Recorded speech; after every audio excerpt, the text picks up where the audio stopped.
പുഴ ജീവിതം തിരികെ പിടിക്കുക എന്ന ലക്ഷ്യത്തിൽ പുതുതലമുറയെ കൂടി ചേർത്ത് നിർത്തി കൂട്ടക്കുളിയും സൗഹൃദ നീന്തലും സംഘടിപ്പിച്ച് എന്റെ സ്വന്തം ഇരുവഞ്ഞി കൂട്ടായ്മ. മലയോര മേഖലയുടെ ജീവനാഡിയായി ഒഴുകുന്ന ഇരുവഞ്ഞിപ്പുഴയുടെ ശുചീകരണവും സംരക്ഷണവും ലക്ഷ്യമിട്ടാണ് പരിപാടി സംഘടിപ്പിച്ചത്.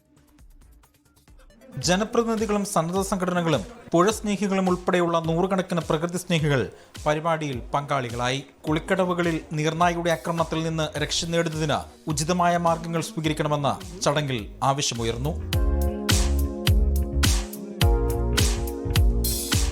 സൗഹൃദ കൂട്ടുനീന്തലിന് മുക്കം നഗരസഭ നീന്തിവ മക്കളെ പദ്ധതിയുടെ ബ്രാൻഡ് അംബാസിഡർ 7 വയസ്സുകാരി റെന ഫാത്തിമയും മാവൂർ ചാലിയാർ ഡൈവേഴ്സ് കൂട്ടായ്മയിലെ അംഗങ്ങളും നേതൃത്വം നൽകി.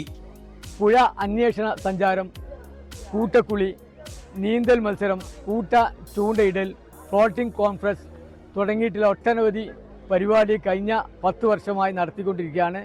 ജനങ്ങളെ വീണ്ടും പുഴയിലേക്ക് ആകർഷിക്കാനുള്ള ഭാഗമായിട്ടാണ് കഴിഞ്ഞ 10 വർഷത്തിലധികമായി ഇരുവഴിഞ്ഞിപ്പുഴ സംരക്ഷണത്തിന് വേണ്ടി പ്രവർത്തിക്കുന്ന എന്റെ സ്വന്തം ഇരുവഴി കൂട്ടായ്മ പുഴ കയ്യേറ്റത്തിനും നിർണായ ശല്യത്തിനുമെതിരെ നിരന്തരം പരിപാടികൾ സംഘടിപ്പിച്ചിരുന്നു.